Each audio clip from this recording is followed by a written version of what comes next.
괜찮았어? 자, 우리 모두의 점부터 해볼게요.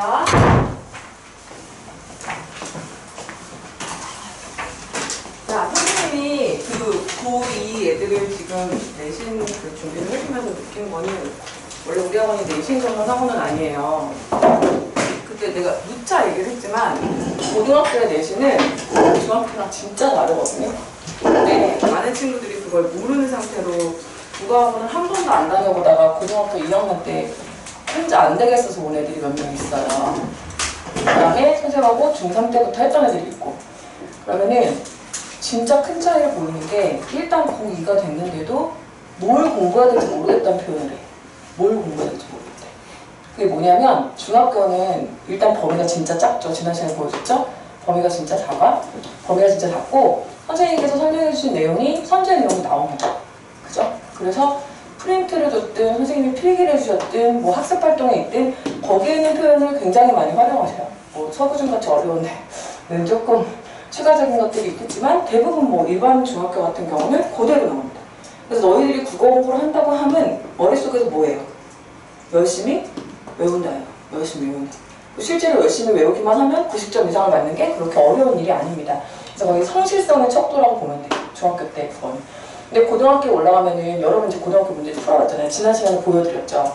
외워서 해결이 안 됩니다. 느끼시죠? 그러면 결국은 내가 국어 공부를 어떻게 해야 할 것인가에 대한 질문이 남게 되는데 그걸 중학교 때 해결하고 간 친구와 그렇지 않은 친구는 고등학교 가서 정말 큰 차이를 보인다는 거예요. 근데 선생님하고 공부를 했다고 해서 그게 뭐 만병통치약이냐 그건 절대 아닙니다. 나머지 몫은 제가 한 30% 정도의 몫을 하고 있다면 여러분들은 70%는 여러분 몫이에요. 떠넘기는 게 아니라 내가 똑같이 가르쳐놔도 그걸 의도적으로 계속 하려고 연습하는 애들이 있고 이해됐죠? 그냥 듣고 넘어가는 애들 있죠. 그냥 듣고서 그냥 아 좋은 말씀이다 내지는 그런가? 하고 집에 가서는 또 자기 나름의 방식대로 공부를 한다고. 인정? 니는 아직 중학생이라 지금 내신은 사실 외우는 것만으로도 어느 정도 감당이 다 되실 거예요. 근데 이왕이면 우리가 이제 이런 공부하는 법들을 배웠으니까 이왕이면 중학교에서도 공부법을 조금 바꾸면 더 좋을 것 같다. 그래서 어제 뭐 문제를 선생님 저 다 풀었어요. 너무너무 칭찬하죠. 너무너무 예뻐요 사실. 고등학교도 안 풀어오는 문제를 너희들 그래서 다 풀었다고 하니까 너무 예쁜데 선생님이 조금 더 욕심을 내자면 우리 국어몬스터 친구들은 달라야 돼. 뭐가 달라야 되냐면 내가 이 국어에서 어떤 것들을 공부해야 되는지에 대해서 그거를 알고 컨트롤하면서 공부하는 친구들이 됐으면 좋겠다는 거죠. 그럼 그게 뭐냐? 그거 내가 맨날 얘기했던 건 뭐냐? 문학이 뭐냐는 거야. 우리가 시를 예를 들면 오늘 지금 시 공부를 하고 있으니까 그 다음에 다음 주에 서구중 친구들이 오면 서구중 친구들하고 서구중 교과서에 있는 문학 그 소설을 할 거예요. 소설은 시간이 너무 오래 걸려서 다른 친구들하고 같이 하기는 조금 그렇게 어려움이 있어서 그렇게 될 거고 문시중은 이제 한 명이니까 선생님이 이제 너는 개인적으로 그냥 질문 받고 그렇게 할게. 예린이 혹시 따로 공부하고 있고 싶으면 옆방에서 하고 있어도 돼요. 아니 들어도 되고 사실 그렇게 하는데 일단 우리가 시를 중심으로 공부를 하고 있기 때문에 시부터 한번 얘기를 해볼게요. 내가 선생님 뭘 공부해야 되는지 모르겠어요는 거꾸로 말하면 시의 특징을 몰라서 그런 거야. 시의 본질을 몰라서 그런 거라고. 시의 본질을 알면 무엇이 출제되는지로 연결이 되고요. 그 여러분한테 제가 계속 문제를 보시면서 문제 출제 유형을 분석하라고 계속 얘기했죠. 문제 출제 유형을 분석한다는 건 뭐냐면 뭐가 출제되는지를 안다는 뜻이고 뭐가 출제되는지를 알면 내가 뭘 공부해야 되는지가 생기죠. 내가 볼 때 뭘 봐야 되는지가 보인다는 얘기죠. 이해됐죠? 그 다음에 두 번째는 지금은 시가 쉽고 보통 쉬운 시들을 하고 있고 그리고 학교에서 대부분 설명해준 대로 출제가 되기 때문에 문제가 안 되지만 고등학교에 가면은 선생님 뭐라고 말씀드렸죠? 배운 설명한 대로 선지가 나오지 않아요. 다른 표현이 나와. 뭐 문제만 풀어봐도 알잖아. 그죠? 설명 안 해준 게 막 튀어나와요. 외부 작품? 아유 뭐 예고도 안 해요. 뭐 외부 작품 나오는 거 1학년 때 뭐 초에나 얘기해주려나? 나머지 그냥 외부 작품이 나오는 건 당연한 거예요. 그 다음에 보기라는 것을 통해서 외부에 있는 비문학 질문들도 막 들어오는 게 그냥 그건 관례인 거야 관례. 고등학교에서는 그게 문제될 게 없어요. 알겠죠? 이해됐죠? 그럼 봐봐. 그러면 시가 뭐였어? 예술이야 예술. 예술이 우리가 예술을 우리가 세 글자로 딱 정리를 하면 뭐라고 그랬니? 형상화라는 단어를 머릿속에 쾅쾅쾅 심어놓고 형상화를 한다는 것은 구체적이고 어떤 특별한 상태가 있는 것으로 여러분한테 보여주는 거라고 얘기했잖아요. 그럼 여기서 지금 우리가 찾아야 되는 게 사실 우리한테 주어진 건 뭐예요? 형상화된 구체적 상황들이에요. 맞아요? 그죠? 그래서 우리가 그거에 대해서 그럼 도대체 시인은 이런 상황을 왜 만들었을까에 대한 질문을 끊임없이 풀면서 시를 해석하려고 하셔야 된다는 겁니다. 중학교한테는 되게 낯선 표현이에요. 이거 알아, 이해돼. 이렇게 설명하는 선생님 자체가 없을 거야, 중학교에서. 근데 이게 정말 중요한 건 이걸 알고 나면 여러분이 아, 그래서 선생님이 그렇게 화자를 찾으라고 했구나. 그래서 상황을 그렇게 찾으라고 했던 거구나. 그지? 그리고 이 시라는 것은 예술이기 때문에 일반 비문학은 갖지 않는 시만의 표현 방식이 있어. 그게 시의 본질이야. 그죠? 맞아요? 추상적이고 관념적인 내용을 형상화했다는 것이 첫 번째 특징이고 시를 시답게 만들어주는 다양한 표현 기법을 쓴다는 것이 두 번째 특징입니다. 그럼 여러분들이 4개의 문학 장르를 공부하면서 제가 계속 뭐라고 했냐면 그 장르의 특징이 당연히 출제 요소라고 제가 계속 얘기했죠. 그럼 여러분 같으면 여러분이 출제자라면 뭘 내시겠어요? 시의 특징을 모르겠죠. 시의 특징으로 만들어내겠지. 그래서 자, 모두의 잠도 물론 이게 문제가 중학교 문제는 아니기 때문에 어렵습니다만 일단 볼게요. 1번 문제 뭐 나왔습니까? 1번 문제. 아, 답을 벌써 봤어. 몸으로 보고 있어. 반어적 표현, 회상, 그렇지. 대화체, 거리를 좁혀, 뭐예요? 표현상 특징 문제가 나오는 거예요. 왜 나오는 거라고요? 시의 특징이라서 나오는 거라고. 물어보고 싶잖아. 그치? 내가 시를 가르쳐놨으니까 시의 특징에 대해서 물어보고 싶겠지. 내가 여기 하나 살짝 이제 화자의 정서가 나타나긴 했지만 자, 그 다음에 이것도 되게 중요해요. 화자의 정서가 왜 중요하냐면 구체화하는 방식이 뭐냐면 어떤 상황에 따른 화자의 정서나 태도로 주제를 형성하는 거잖아. 맞아요? 정서 중요해, 안 중요해? 엄청 중요하지. 얘를 서정갈래라고 부르는 이유가 거기 있는 거잖아요. 그 당연히 화자의 정서를 물어보실 수 있습니다. 제발 잠 좀 일찍 자요. 알았죠? 내가 나쁜 짓 하는 사람 같잖아. 어린 청소년들 잠도 부족한데 아침부터 불러놔가지고. 그치? 일찍 자라. 두 번째. 자, 이 시에서 대응되는 내용을 짝치는 것으로 적절하지 않은 것을 고르겠습니다. 이게 뭡니까? 시어나 식구 아닙니까? 시어나 식구. 그죠? 시인이 하고 싶은 말은 이런 건데 그거를 형상화한 게 이런 거 아닙니까? 그죠? 그러니까 그 특징 물어보겠죠. 자, 3번. 자, 이 시에서 사내가 보기와 같은 일기를 썼다고 할 때 적절한 이거는 내용 파악할 수 있는지 물어보는 거네요. 내용 파악할 수 있는지 물어보는 거는 산문적 성격을 갖고 있는 애들이 이제 두드러지는데 이 시 자체는 산문까지는 아니지만 그래도 스토리를 가지고 있는, 서사를 가지고 있는 그런 시에 해당하는 거죠. 그죠? 비교적. 산문시라고까지는 할 수 없지만. 그러니까 스토리 전개가 궁금한 거죠. 어떻게 전개된 건지. 내용을 알고 싶어 하고. 그 다음에 제일 싫어하는 게 뭐예요? 여러분 싫어하는 거. 외부 지문인데 심지어 1대1로 걔를 비교하는 거야. 그죠? 이건 표현상 특징을 비교하고 있고 태도를 비교하고 있고 정서를 비교하고 있고 어조를 비교하고 있고 그 다음 표현상 특징을 비교하고 있다. 거기 문제들은 이렇게 출제 요소를 다양하게 물어볼 수 있구나. 다각적으로 물어볼 수 있구나. 가장 고난 요소에 해당하는 거죠. 처음 보는 시와 그 내용을 여러분들이 비교할 수 있어야 됩니다. 이건 수능에서 정말 꼭 나오는 그런 유형이에요. 그나마 내시는 뭐야? 선생님이 가르쳐준 시를 낼 수 있고요. 연관성 깊은 시를 미리미리 뭐 연관 교과서, 연관 작품들을 막 학원에서 배웠을 수도 있고 하지만 수능은 아닙니다. 뭐가 튀어나올지 모르는 거죠. 그렇죠? 그걸 준비하는 학생들의 마음가짐이라는 건 당연히 처음 보는 작품에서 필요한 것들을 여러분들이 찾아낼 수 있어야 되는 거죠. 그죠? 이런 문제 또 나왔네요. 그 다음 여기 또 나왔어. 근데 그나마 얘는 좀 쉬워. 뭐야? 얘는 뭐만 확인하면 돼? 시어만 매칭하면 돼. 이해됐어요? 시어의 의미만 매칭하면, 시어의 기능이나 시어의 의미만 매칭하면 되는 거라 얘는 오히려 간단하게 풀 수 있습니다. 다 맞았나요? 근데 틀렸나요? 하나 틀렸어요? 하나 틀렸어요. 잘했네요. 고등 문제 이거 안 했네. 이거 뭐야 또 이거? 이거 무슨 문제야? 시어나 식구. 그치? 요즘은 중학교 문제도 다 수능 유형이에요. 아닌 것 같지만 너네가 가만히 가서 봐봐. 근데 중학교 문제집 봐봐. 어렵고 쉽냐의 차이고 복잡하냐 단순하냐의 차이지 유형은 똑같아. 물어보는 건 똑같아. 왜냐하면 시의 본질은 그대로니까. 그럼 내가 공부할 때 당연히 뭘 공부해야 되는 거야? 이 시의 항정태 찾아서 주제가 뭔지를 알아야 되겠구나. 그리고 그것에 입각해서 시어나 식구의 의미가 뭔지 이해해야겠구나. 내가 분석해보려고 해야겠구나. 선생님이 정리해 주셨다 하더라도 그걸 단순히 외우는 게 아니라 외우는 건 언제 하는 거야? 시험 전에 하는 거야. 시험 직전에. 그러니까 외운다는 것도 뭐냐면 이해를 전제로 해서 익숙하게 만든다라고 표현할게요. 알겠죠? 근데 맹목적으로 외우는 거는 중학교 때까지만 통해요.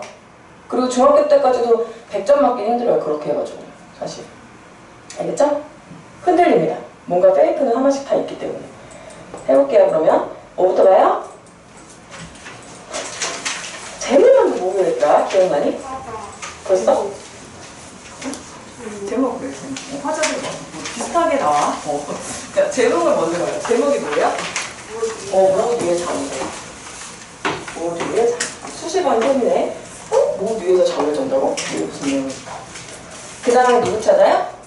화자를 찾는 거예요. 잘한다. 화자의 뭘?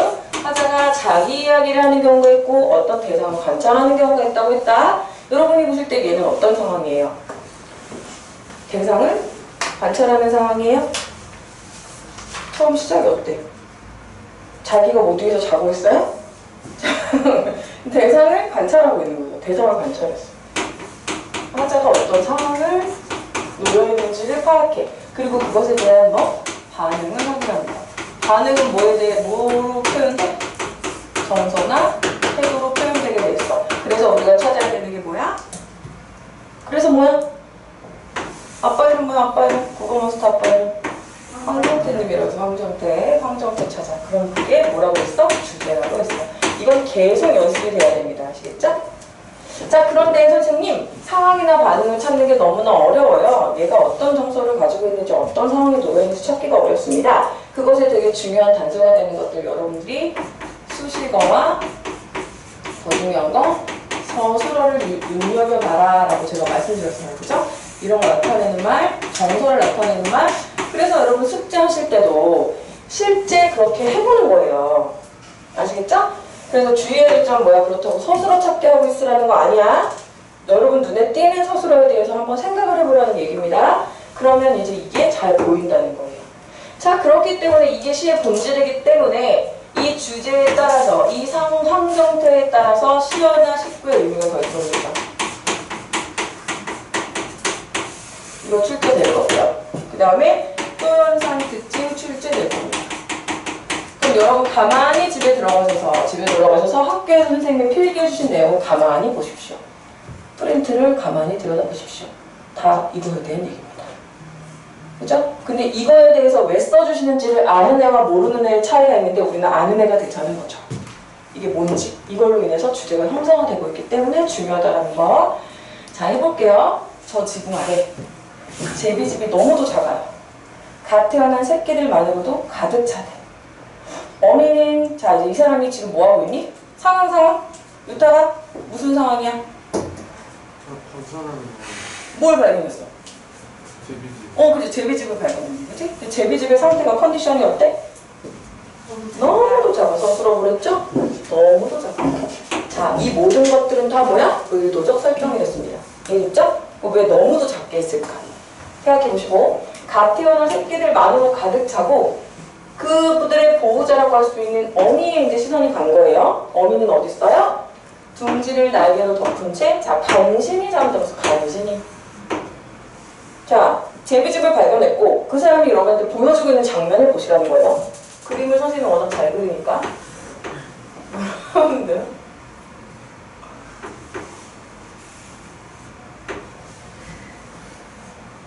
진짜 잘 그렸다, 그치? 네. 근데 엄마는 어떻게 하고 있어? 이렇게? 어때?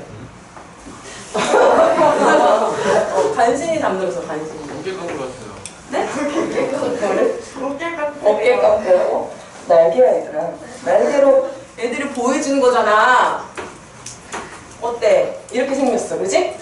근데 바로 그 옆에 누가 박아놓았을까요? 못하나. 얘들아 이렇게 못하나라고 명사형으로 딱 끝내니까 여러분 딱 어디로 시선이 딱 집중돼요. 못하나에 딱 꽂히죠. 그죠? 일부러 이렇게 하는 거야. 못하나가 있습니다. 그렇게 안 하고 못하나 이렇게 명사형으로 종결함으로써 어떻게? 시상을 집약하는 거야. 보통 집중하게 만드는 거야. 자, 그 못이 아니었다면 아비는 어디서 밤을 지샜을까요? 자, 그러면 이 압이라는 사람은 어디 있는 거야? 사람이래, 제비. 여기에 못이 이렇게 하나 있는 거야. 전봇대에서 나온지는 모르겠어. 그지? 자, 제비가 이렇게 이제. 또? 괜찮죠? 얘들아, 니들이 생각해봐. 모두에서 자고 있다고 생각해봐. 어때? 쾌적해? 스릴 넘쳐? 위태롭고 되게 열악하지? 그럼 왜 보여주냐? 왜 보여주냐는 거야. TV 동물농장에 이거 구조하려고 그러는 지금? 아니지. 자, 모두에 앉아 밤새 꾸벅거리는 제비를. 자, 보세요. 여기까지 정리되세요? 뭘 발견했어? 제비집을 발견했어. 그 제비집은 어때? 엄청 작아. 그치? 되게 작아. 열악해. 그런데 그걸 누가 감싸고 있어? 어미가 있어. 그래도 애미는 어디서 자고 있어? 그래도 집에서 자고 있어. 그래도 그치? 아빠는 어디서 자고 있어? 시선이 이렇게 옮겨가고 있어요. 그죠? 자, 그런데 중요한 건 모두에 앉아 밤새 꾸벅거리는 제비를 별표 반응이죠. 반응 아니에요? 반응이 뭐예요? 눈물이 뜨겁도록 올려다봅니다. 자, 어떻게 하고 있는 거야? 미안해. 이게 나의 한계야. 딱 상황 보이세요? 구체적 상황을 여러분한테 보여주겠습니다. 구체적 상황을 통해서 주제를 여러분한테 전달하겠죠. 그죠? 자, 그럼 이 사람은 어디에 꽂힌 거야, 지금? 여기 꽂힌 거. 왜 눈물이 뜨겁도록 올려다볼까요? 이 눈물이 뜨겁도록 올려다본다는 건 어떤 감정이니? 슬픔이지. 벅차오름이고 뭔가 아련함이고 짠함이고 연민이고 그렇죠. 비밀이 무엇인지 한번 보도록 하겠습니다. 그러더니 갑자기 어떻게 내가 이렇게 다시 볼 거야. 지금 이제 전체적으로 보는 분석하는 거 알려주는 거예요. 자, 어디로 가 갑자기 지금? 종암동으로 가. 그림 기억해놔. 다시 못 그려. 다시는 못 그리나? 난 정말 역작을 남겼다고 생각해. 종암동, 자, 이렇게 구체적 지명이 나와 있습니다. 자, 얘들아, 구체적 지명이 나오면 어떤 효과가 있니? 사실감. 그쵸, 사실감을 높여주고 현장감을 높여준다는 특징이 있고요. 버스 정류장이네요. 자, 얘들아 있잖아. 벚꽃이 흩날린다거나 기분 좋은 산들바람이 불어오는 게 아니라 뭐가 불어오니? 왜 흙바람이라고 설정했을까 생각해야 되는 거야. 알겠지? 흙바람이 막 불어오고 한 사내가 아이셋을 데리고 마중 나오면 지금 장면이 바뀌었지. 지금 얘들아 이거 봐봐. 장면 전환하지. 장면 바뀌었죠? 제비 보다가 갑자기 어디로 갔어? 종암동에 버스 정류장 흙바람이 불어오고 한 사내가 아이셋을 데리고 마중 나왔어. 한 사내가 쌍둥이인가?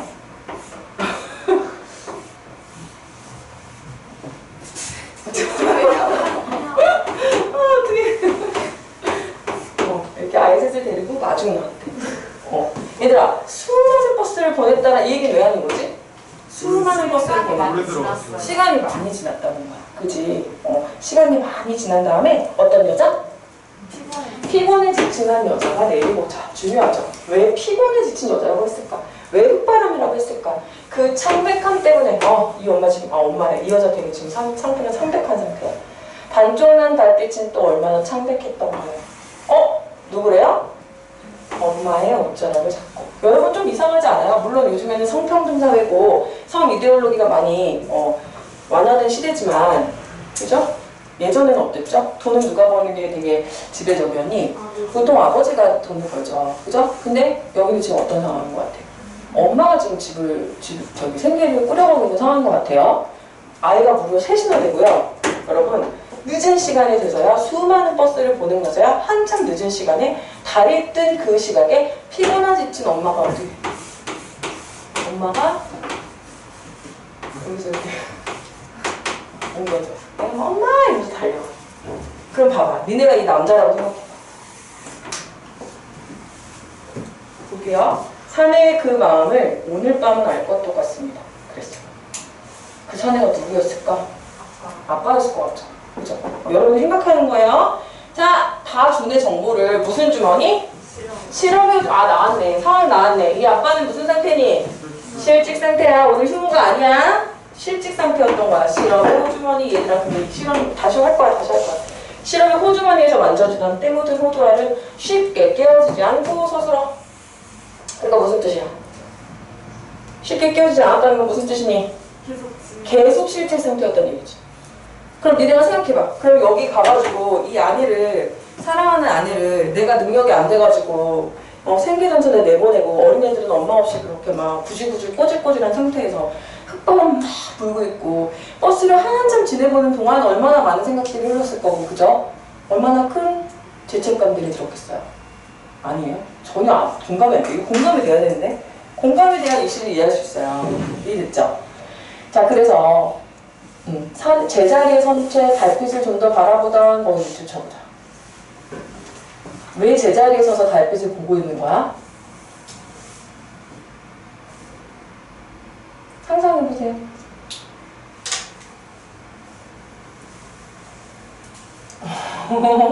얘들아 봐봐. 내가 당당해. 내가 신나. 그럼 여보! 얘들아 엄마 왔다! 이러겠지. 근데 이 아저씨는 어떻게 하는 거야? 애들이 엄마! 하고 가는데 약간 뒤에 서서 달빛을 살짝 보고 있는 거야. 왜 그래야 되는 거야? 마음이 미안하고 죄책감이 드니까 선뜻 끼어들지 못하는 거죠. 그걸 이렇게 표현하고 있는 거예요. 그죠? 그래서 아빠는 실직했고 미안해서 사회통념상 그래서 다가가지 못하고 있습니다 라고 쓰면 시가 아니잖아. 시답지가 않지. 그래서 여기에서 어떻게 표현하고 있냐면 제자리에 선 채 달빛을 좀 더 바라본다. 그 사내의 마음을 오늘 밤은 알 것도 같습니다. 자, 실험의 호주머니에서 만져지던 때 묻은 호두알. 자, 때 묻은 호두알도 표시해보죠. 실험의 호주머니야. 이 사람이 나이덕이라는 시인이 이걸 진짜 잘해. 되게 쉽게 글을 쓰시는 것 같으면서도 이 내면적 울림이 되게 있는 게 특징인데 어쩜 이렇게 감각적으로 표현을 할까? 그치? 실험의 호주머니 속에 때 묻었다는 건 왜 때 묻은 거지? 오래된 거야. 진짜 오래된 거야. 그죠? 깨지지가 않아. 계속 실추 상태인 거야. 근데 여기서 아버지가 느끼는 감정은 뭐예요? 면목 없음, 미안함, 죄책감 이런 거겠죠? 자, 그래서 그럴듯한 집 한 채를 쟀는 대신 못 하나 위에서 견디는 것만으로 살아온 아비. 자, 이제 아비. 얘들아, 근데 진짜 이상한 일이 있어. 실제 못 위에 있었어, 아버지가? 이거는 힘든 현실 속에서 막 간신히 버티고 있는 아버지의 모습을 뭐하고 연상을 한 거야, 지금. 제비, 못 위에서 간간히 자식들, 처자식을 위해서 못 위에서 그냥 버티고 있는 자기는 희생하면서 그렇게 꿋꿋이 버티고 있는 제비를 보면서 누구를 떠올린 거죠, 그러니까? 자기 아빠를 떠올린 거야. 그걸 이렇게 연결하고 있는 거예요. 못 하나 위에서 견디는 것으로 살아온 아비. 거리에선 아직도 흙바람이 몰려오나 봐요. 자, 흙바람은 얘들아 그럼 플러스니 마이너스니? 마이너스겠죠. 어떻게 알았어요? 누가 그래요? 시적 상황에서 그래요? 그럼 여기서는 무슨 뜻을 갖고 있는 걸까? 실현과 고난이지. 실질이 극복이 안 된 거야, 실질이. 그치? 현실 상황이 나아질 거라는 기대조차 없는 거예요. 돌아오는 길에 달빛도 어때? 희미한 달빛. 짱짱한 아주 그냥 밝은 달빛이면 어떤 느낌이니 얘들아? 희망적이지. 뭔가 일이 풀릴 것 같잖아. 근데 희미한 달빛이야. 아직도 막막하고 깜깜한 거야. 그런대로 라는 표현이 거기서 이제 힌트가 되는 거죠. 그런대로 식구들의 손잡은 그림자를 만들어주기도 했지만, 자, 식구들이 손은 잡았어. 어떤 집이니? 그래도 서로 의지하고 그래도 서로 따뜻한 그런 집이긴 하지. 그렇지만 그렇다고 해서 그러기엔 뭐라고 돼 있니? 골목이 너무 좁았고, 밑줄 쳐볼게요. 골목이 너무 좁았고 늘 한 걸음 늦게 따라오던 아버지의 그림자. 얘들아, 이것도 잘 봐. 물론 실제 골목이 좁았다는 의미일 수도 있겠지만, 그죠? 의도적 설정이라고 볼 수도 있죠. 골목이 너무 좁다는 건 희미한 달빛, 그 안에서 손을 잡고 있어. 그러니까 온기와 따뜻함과 화목함은 있지만 좁은 건 뭘 계속 얘기하는 거니? 이 가족이 순탄한 길을 가진 않겠구나. 현실적으로 되게 공공하게 살겠구나. 힘들겠구나. 이런 것들을 형상화하는 거죠. 그런 것들을 표현하기 위한 의도적 장치들이 될 수 있는 거죠. 자, 늘 한 걸음 늦게 따라오던 아버지를 또 표현한 이유가 뭐니? 여기서 아버지의 뭐가 드러나는 거니? 죄책감. 아버지의 죄책감이나 미안함이 드러나는 거죠. 선뜻 막 나서지 못하는 거야. 아빠가 막 사업이 되게 잘 되고 돈 잘 벌어오는 집은 아빠들이 어때? 집에서 큰 소리 뻥뻥 치면서 살지. 야, 뭐 필요해? 아빠가 뭐 필요했다고? 가! 몇 풀이도 한다고 이러잖아. 근데 아빠가 막 실직 상태 오랫동안. 졸리면 안 돼? 어제 니네가 자꾸 여기서 늦게 잔다 그래서 걱정돼. 물 마시고 돼요? 돼요. 자, 이해됐어요? 그 아버지가 어떻다는 거야? 생각이 나는 거죠. 그 꾸벅거림을 어떻게 할 수 있냐? 그 꾸벅거림을 기억나게 하는 못 하나 그 위의 장. 됐어요 이제? 자 그럼 이제 선생님이 쭉 한번 훑어봤으니까 여러분도 공부할 때 이렇게 했으면 좋겠다라는 얘기예요. 무조건 달려들어서 필기의 내용을 막 외우려고 하는 게 아니라 전체적인 흐름을 이해를 하고 그 다음에 이제 구체적으로 하나씩 출제 요소가 될 수 있는 것들을 꼼꼼하게 체크하면서 가면 되는 겁니다. 아시겠죠? 자 이제 전체적인 주제를 이해를 했기 때문에 상황을 이해를 했기 때문에 자 지금 어떤 상황이에요? 어떤 상황이니? 아빠가 실직해서 엄마가 가정 그렇지 가정을 책임졌던 어린 시절이 있었어 자기한테는. 근데 내가 지나가다가 뭘 본 거야? 제비집을 본 거야. 제비집에서 어떻게 하고 있는 못 위에서 겨우 간신히 버티면서 꼬박꼬리면서 자고 있는 아비 제비를 본 거야. 아빠 제비를. 그걸 보면서 누굴 떠올린 거야? 자기 아빠를. 그 아빠를 생각하니까 어때? 어휴 못난 사람. 내가 그 인간 때문에 고생할 생각을 하면 이러고 있어? 내가 나 가장이랑 나 쪽팔려서 그렇게 안 산다 이렇게 생각하는 게 있는 게 아니라 아, 아버지가 진짜 힘드셨겠구나. 아버지가 저렇게 버티신 거겠구나. 라는 생각을 하면서 아버지에 대한 어떤 정서가 생기나요? 연민이 생기는 거죠. 가난하고 힘들게 버티셨던 아버지에 대한 연민이 생긴 거죠. 그럼 그것을 떠올리게 해준 건 누구예요? 제비 가족이죠? 아빠 제비죠? 모두 위에서 자고 있는 아빠 제비? 그럼 아빠 제비는 무슨 역할을 하는 거예요? 과거 의상의 매개체가 된다고 얘기하는 거죠. 그래서 둘 뒤에 좀 다를까? 이분이 좀 잘 열리네. 무서워. 이해됐어요? 그러면 그 주제를 우리가 찾았으니까 그 주제의식을 바탕으로 해서 이 시에서는 어떻게 표현 방식들을 다양하게 사용했고 그 다음에 각각 시어나 식구의 의미를 어떻게 해석할 수 있는지를 이제 보면 되는 거야. 알겠니? 너희들이 실제 공부하는 방법을 선생님 설명하고 있는 거예요. 자, 집이 너무 작다는 건 뭘 연상시키기 위한 장치일까? 제비집이 너무 작았다는 건 가난했던 어린 시절을 연상하게 하는 거잖아요. 그러니까 가난을 상징하게 만든 거죠. 자, 그 다음에 이 시는 크게 현재와 그 다음에 회상 장면으로 나눕니다. 선생님이 아까 장면이 바뀐다고 했었던 어디까지? 뜨겁도록 올려다봅니다. 그 다음에 종암동부터는 갑자기 화면이 싹 바뀌는 느낌이 들면서 과거의상으로 들어가죠? 그래, 거기까지는 현재구나. 아, 이 시는 그러니까 현재와 회상의 장면으로 연출이 되는구나. 자, 그럼 현재라고 할 수 있는 1회부터 8회까지의 내용을 보자면 제비가족을 발견했고 모두에서 꾸벅거리며 조는 아빠 제비에 주목했고 이거는 동물농장 아니기 때문에 여기서 형상하고자 하는 게 따로 있을 거라고 했습니다. 자, 어미는 그렇고요. 이 사람이 실제 눈에 들어온 것은 바로 그 옆에 누가 박아놨을까? 못 하나. 그럼 여기서 못이라는 것에 중요한 소중이 이제 제목에도 들어있잖아. 이 못 하나. 이건 서술형으로 나올 수 있는 그런 문제가 될 수 있죠. 서구중 외부 지문에서 문제 많이 내요? 네, 원래는 냈는데 그 학원들이 항의를 너무 많이 해가지고 학원이 항의를 해요? 학부모 아니에요? 학원이랑 학원들이 항의를 많이 해서 4학년 때부터 안 해요. 그래요. 배운 거에서만 내신대요? 변수가 될 수 있겠네. 그럼 니는 100점이 별로 없니? 원래 저번에는 90점 넘은 애가 반에 3명 있어요. 예당이 90점 넘는 한 반이. 아, 굉장히 많아? 반? 반? 아니 반까지는 반까지는 아니고 3분의 1? 10명? 10명? 10명은 돼. 90점 넘는 거는 그냥 그렇게 그냥 90점 밑으로 내려가는 게 충격인 거네, 니들은 그러면. 90점 이상이 가는 거는 너무 당연해야 되는 거고. 서우중은 90점 이상 보면 잘 봤다. 그 정도. 국어 좀 그래도 한다. 이 정도. 문시중은 어때요? 100점 넘는 별로.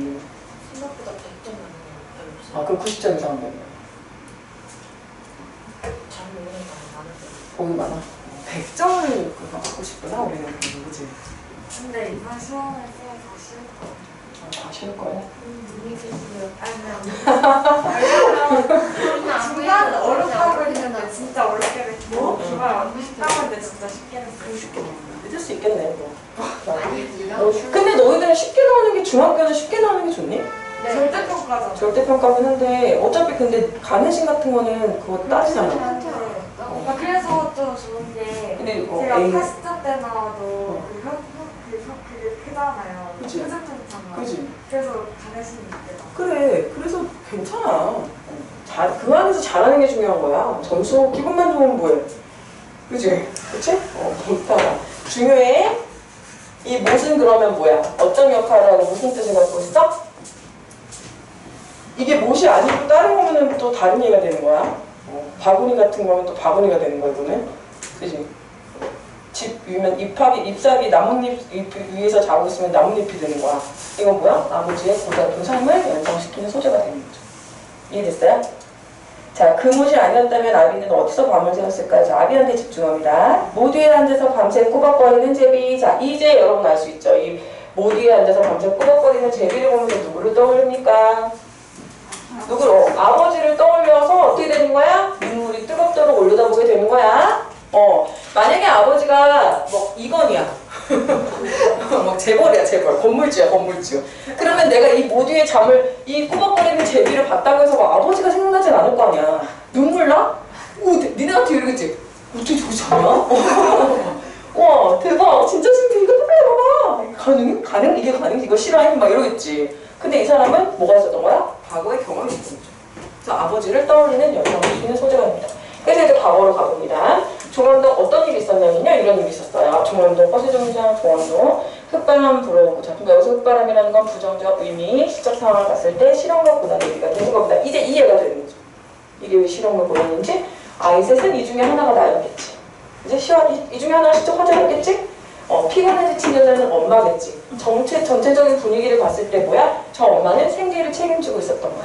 자, 그 창백함 때문에 내고쳐 볼게요. 왜 창백할까? 엄마, 레이저 얻어서 미백 레이저를 써? 왜 창백해?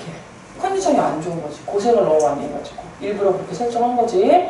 반쪽난다. 네. 저 종암동이 향토적인 건 아니죠? 향토적이라고 하긴 좀 그렇죠. 좀 시골은 아니에요. 근데 여기는 좀 가난한 게 좀 복잡한 동네이죠. 여기 서울에 고대에 있는 데거든요. 그 선생님 친구가 이제 예전에 여기서 근무했었는데 여기가 이제 약간 막 너희들한테 부적절한데 왜 옛날에 그 매춘이라는 곳이랑 가깝고 그래서 막 학부모님이 막 그런 관리 그런 사업에 종사하시는 학부모님도 계시고 좀 그랬대. 힘들었대. 막 조폭도 있고 학부모님 중에 되게 무서웠대. 그래가지고 내 친구 아니 뭐 네? 괜찮다고요? 학부모가 조폭이도 괜찮다고요? 되게 무서워요. 뭐냐고요? 네? 괜찮은 거냐고요? 아, 괜찮은 거냐고요? 되게 무서웠어요.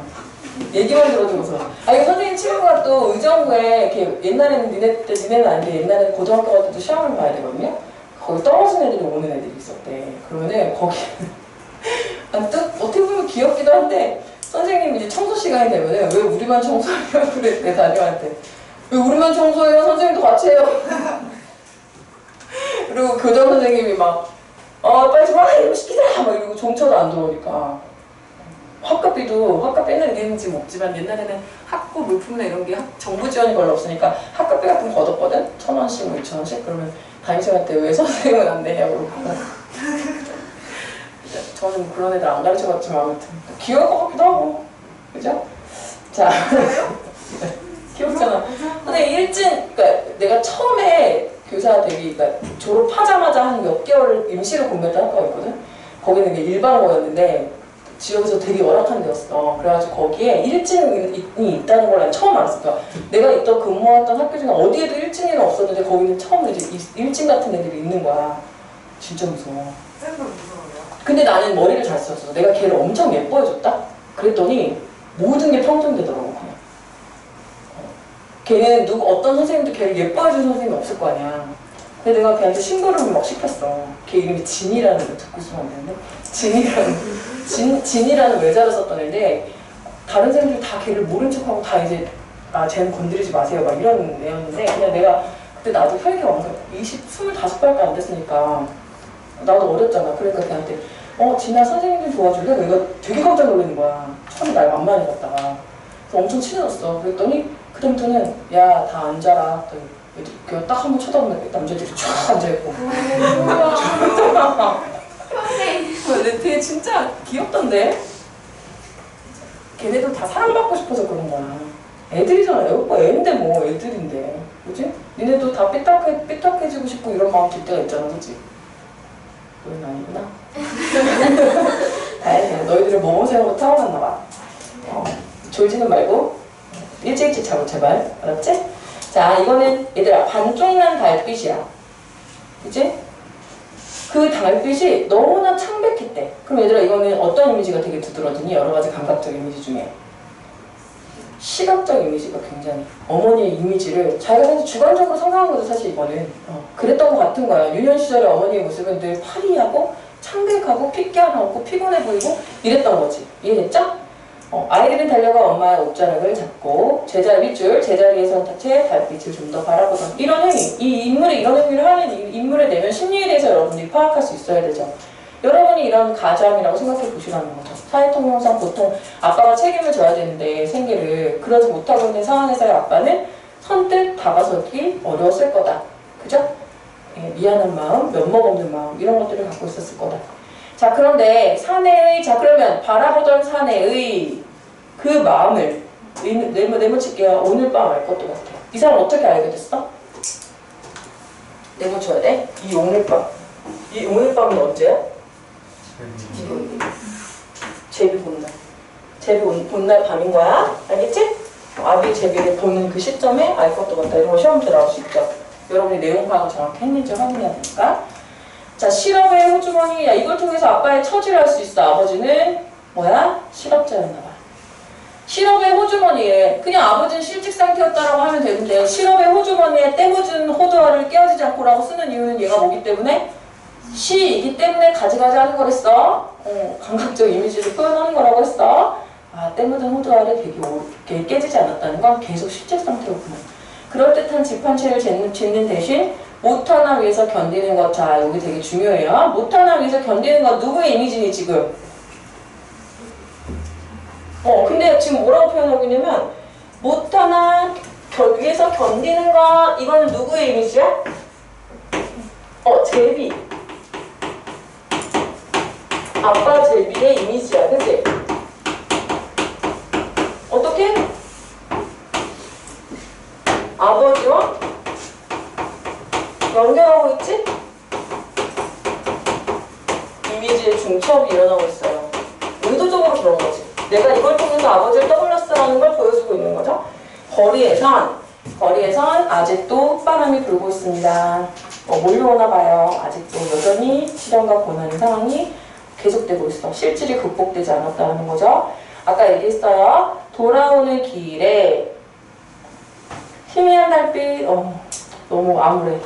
그런대로 그냥 그럭저럭 어려운 상황에서도 의지하고 따뜻하게 살아가고는 있지만 그러기엔 골목이 너무 좁았고, 그러니까 이 골목이라는 건 물론 실제 길이 좁았을 수도 있지만 아까 말씀드렸지만 이들의 삶이 어땠다는 거, 되게 궁핍했고 그다지 나아질 것 같지 않은, 그렇게 희망적이지 않은 삶을 살았다는 걸 보여주는 그런 공간적 장치라고 볼 수 있는 거죠. 좁아. 자, 그래서 마지막 늘 한 걸음 뒤늦게 따라오던 그림자. 아버지. 원래는 말하고 싶은 게 뭐냐면 이 좁은 골목에서의 아버지의 그림자를 통해서 말하고 싶었던 것을 아버지의 미안함이겠지. 아버지의 미안함. 자, 여기까지가 뭐예요? 해석한 거예요. 자, 그래서 다시 온 거야. 그 꾸벅거림을 기억하게 하는 못하나 그 외의 장. 얘들아, 왜 꾸벅거리게 해놨을까? 너희들이 꾸벅거리고 있으면 선생님 어떤 마음이 들어? 미안해요. 제가요? 지금 주어의 잘못 이어진 것 같은데, 저 안타까워요. 여러분한테는 안타까워. 왜냐면 여러분은 어떤 친구들입니까? 원래. 파릇파릇한 청소년. 나중에 맛있는 거 사줘야 돼. 완전 분위기 메이커야. 토요일 반의 활기. 자, 그 자체. 자, 1번 문제 풀어보도록 할게요. 자, 그래서 여기 오른쪽에 이거 하고 갈까요? 특징. 주제는 그러니까 뭐예요? 남루했던, 가난했던 아버지의 삶에 대한 연민의 정. 아비제비와 유년 시절의 아버지의 처지를 중첩시켜서 표현하는 게 특징이고, 시각적 이미지죠. 선생님이 계속 뭐 그렸니? 그림을 그렸지. 되도 않는 그림을 막 그렸잖아. 그림을 자꾸 그린 이유가 뭐니? 이 시각 뭐가 두드러지기 때문이야? 시각적 이미지가 두드러지기 때문인 거고요. 그 다음에 경어체가 뭐니? 경어체가 뭐예요? 높임말. 공손하게 높임말을 씀으로써 연민의 정서를 부각해. 더 안 돼 보이게 만드는 거지. 됐죠? 자, 1번. 자, 다음 몇 번인가요? 2번이에요. 잘하셨네요. 6층이 뭐냐면 혈육. 얘가 이렇다니까. 고등학교는 말 어렵게 해. 혈육에 대한 하자. 육춘이 무슨 말인지 모르겠지. 그치? 육춘이라는 혈육에 대한 하자의 정서를 드러낼 거 맞죠? 반어적 표현 있나요? 왠지 하나쯤 있을 것 같잖아요, 그치? 반어가 이거 일대 공부하는 방법 알려드릴게요. 반어적 표현이 뭔지 일단 알아야 돼, 개념에 대해서. 내가 모른다면 당연히 찾아봐야 됩니다. 그죠? 그 다음에 개념을 알았으면 내가 여기서 이걸 찾을 수 있어야 돼, 그죠? 적용할 수 있어야 되는 거예요. 그래서 이것이 다 되는지를 계속 확인하면서 공부하세요. 너무 중요합니다. 이거 고1이 됐고 안 돼가지고 올라오면 미칠 것 같아요. 왜냐면 그거 설명해줄 시간은 없거든. 그죠? 분명히 연습을 하시고 그때그때. 자, 있어요, 반어적 표현. 반어적 표현이 뭐예요? 이거하고 반대. 네, 자기의 의도와 반대로 말하는 거죠. 그런 표현은 없어요. 그 다음에 과거 회상에 대해서 바탕으로 회상을 전개하고 있어요? 네. 맞죠? 대화체. 주의해야 되는 건 대화체라는 거는 주거니 받거니 해야 되는 거. 대화를 해야 되는 건데 대화하고 있어요? 아니죠. 화자와 대상 간의 거리를 좁혀가지고 자연치가 좋대요. 왜요? 아니요. 제비가 하나가 되고 싶어, 제비랑? 내가 제비 같고 제비가 나갔고 이거 아니죠? 답 2번이요.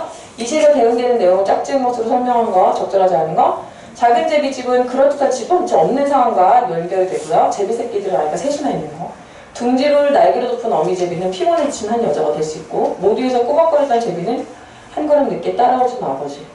제비집 옆에 박아놓은 못은 거리에 몰려오던 흙바람.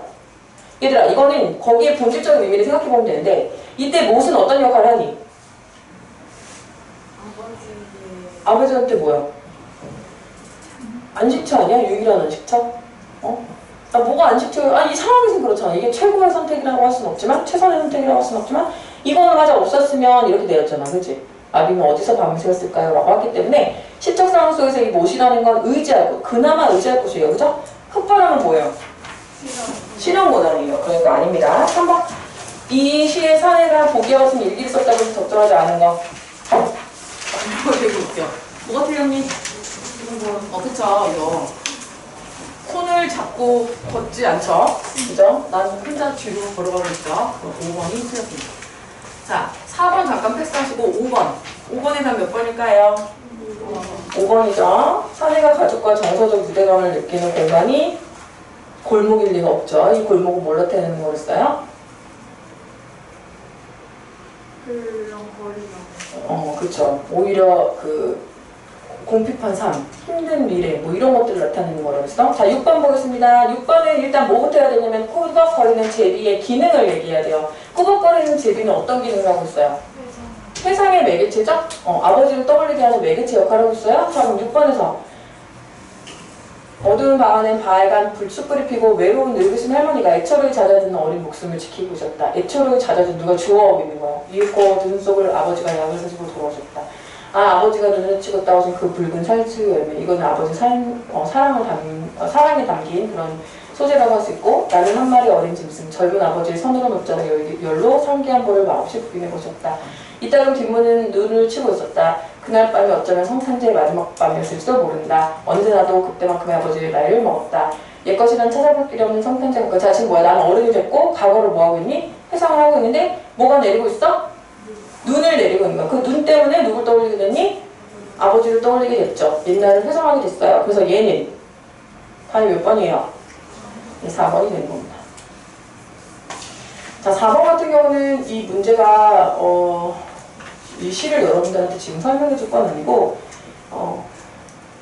일단은 여승이라는 제목이고요. 여승이 뭐예요? 여승이라는 거는 여자 승려를 말하는 거죠. 합장하고 절을 했는데 가지치에 냄새가 났대. 무슨 냄새인지 알아요? 혹시 절 같은 데 가보면 이게 나물 냄새에 왜 향 피우고 막 이런 냄새 섞여가지고 그 스님한테 나는 특유의 향이 있어. 쓸쓸한 낯이 부정적이죠? 옛날 같이 늙었다. 나는 불경처럼 서러웠다. 어떤 대상을 본 반응이야. 맞니? 그러면서 다시 어떻게 되겠어? 평안도의 구조가 딱 어떠니? 해상이지. 어느 산 깊은 금던판 나는 파리한 여인에게서 옥수수를 샀다. 자, 어느 날 여승을 만났고 그 여승의 이미지에서 옛날 과거에 스쳤던 어떤 여인에 대한 것을 회상합니다. 구조가 같아요, 지금. 그죠?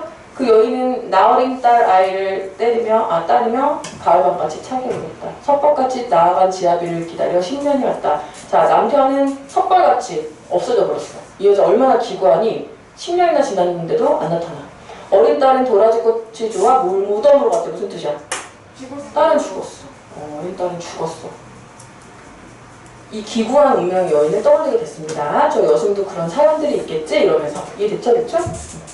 상공도 설겨울에 슬픈 날이 있었다. 산절에 마당기에 여인의 머리오리가 눈물방울과 같이 떨어진 날이 있었다. 이 머리오리라는 건 뭐냐면은 머리카락이 다 떨어진다는 건 뭐니? 뭐 하는 거니? 여승이 되는 거지. 근데 여승이 된다는 건 뭐 지금도 그렇지만 진짜 엄청난 사연이 있지 않으면 쉽진 않은 일이라는 말이죠. 그러니까 이런 일 좀 겪으면 여승 될 법하잖아.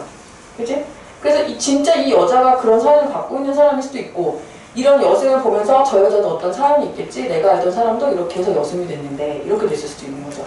그죠? 얘는 다음 몇 번이에요? 2번이에요. 내면을 성찰하는 게 아니에요. 그치? 어떤 대상을 떠올리는 거죠. 그 대상을 떠올리고 대상에 대한 이미지를 떠올리게 되는 겁니다. 네, 고생하셨어요. 잠깐 쉬었다가 이렇게 할게요. 음식 먹고 쉬고 있어요. 지금